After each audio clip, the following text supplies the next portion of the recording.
అందరికీ నమస్కారం. నేను మీ సుజాత. ఫ్రూట్స్తో జెల్లీ కేక్ ఏ విధంగా తయారు చేసుకోవాలో చూద్దాం. మనం పిల్లలకి ఫ్రూట్స్ అనేవి పెడుతూ ఉంటాం. వాళ్ళు సరిగ్గా తినరు, సగం తిని సగం పడేస్తూ ఉంటారు, పైగా తినడానికి మారం చేస్తూ ఉంటారు. అలా కాకుండా వాళ్ళకి ఇలా ఫ్రూట్స్తో జెల్లీ కేక్ చేసిస్తే వాళ్ళు ఎంతో ఇష్టంగా తింటారు. దీన్ని బాగా ఎంజాయ్ చేస్తారు వాళ్ళు. టేస్ట్ అయితే బాగుంది, మీరు కూడా ఒకసారి ట్రై చేసి చూడండి. దీన్ని తయారు చేయడం కూడా చాలా ఈజీ. ఇన్స్టెంట్గా 10 నిమిషాల్లో మనం తయారు చేసుకోవచ్చు. జస్ట్ మన దగ్గర ఫ్రూట్స్ జెల్లీ పౌడర్ ఉంటే సరిపోతుంది. ఈ జెల్లీ పౌడర్ అనేది ఆన్లైన్లో ఎక్కువగా అవైలబుల్గా ఉంటుంది, ఇంకా బయట సూపర్ మార్కెట్లో కూడా లభిస్తుంది.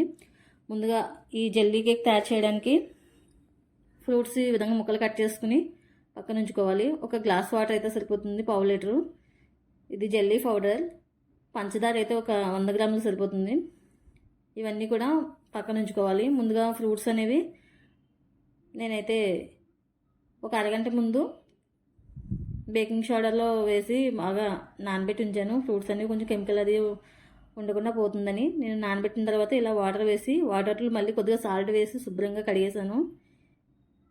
ఇలా కడిగడం వల్ల కెమికల్ ఏమైనా ఉంటే ఫ్రూట్స్కి మొత్తం పోతుంది. ఎక్కువ ద్రాక్ష పళ్ళు అయితే బాగా కడగాలి, వీటికి ఎక్కువ కెమికల్స్ అనేవి కొడుతూ ఉంటారు. ఇలా మొత్తం అన్ని వాటర్లో వేసేసుకుని ద్రాక్ష పళ్ళు అనేవి విడివిడిగా వేసేసుకోండి. వేసుకుని మొత్తం శుభ్రంగా కడిగేసుకోవాలి. ఇలా కడిగేసిన తర్వాత ఒక బౌల్లో వేసేసుకోండి, తడంతా ఆరిపోయే వరకు. ఇప్పుడు నేను ఫ్రూట్స్ అయితే ఇంకా ఆరెంజ్ ఒకటి, కివి, యాపిల్ ఇవన్నీ తీసుకున్నాను నేను. ఫ్రూట్స్ ఇవన్నీ కూడా, దానిమ్మ కూడా తీసుకున్నాను. ఇవన్నీ కూడా మొత్తం శుభ్రంగా కడిగేసి ఇలా ముక్కల కింద కట్ చేసుకోవాలి. మనం యాపిల్ ఎప్పుడైనా సరే కట్ చేసుకునేటప్పుడు దాన్ని ఒక సాల్ట్ వాటర్లో వేసి కనుక ముక్కలు కట్ చేసిన తర్వాత సాల్ట్ వాటర్లో వేసుకుంటే అది కలర్ అనేది చేంజ్ అవ్వకుండా ఉంటుంది. ఫస్ట్ నేను కట్ చేసినప్పుడు ఇలా అయిపోయింది. తర్వాత నేను దాన్ని చిన్న చిన్న ముక్కల కింద కట్ చేసి సాల్ట్ వాటర్లో వేసాను. అప్పుడు కలర్ అయితే మారింది. చూడండి, వైట్గా వస్తుంది కదా,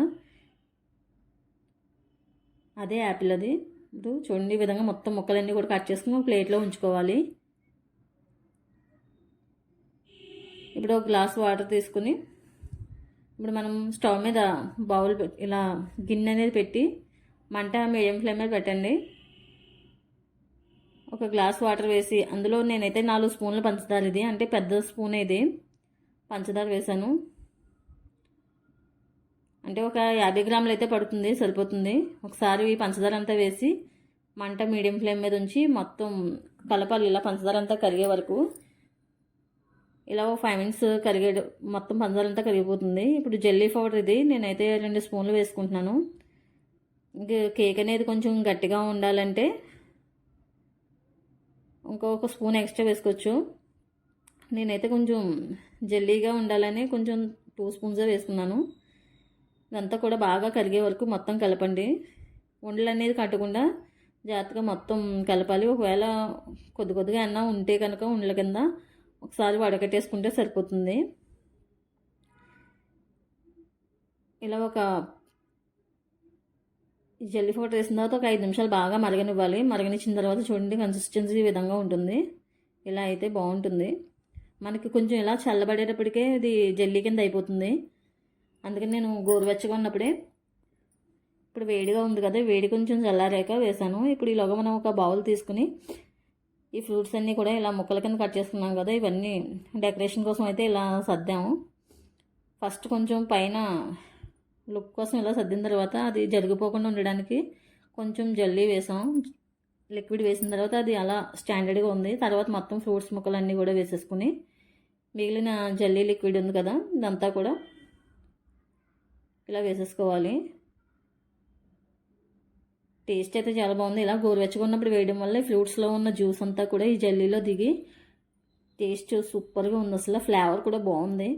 మీరు కూడా ఒకసారి ట్రై చేసి చూడండి. దీన్ని తయారు చేయడం కూడా చాలా ఈజీ. ఇన్స్టెంట్గా 10 నిమిషాల్లో అయిపోయింది.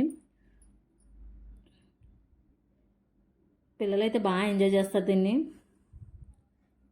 చూడండి జెల్లీ ఎంత బాగా వచ్చిందో.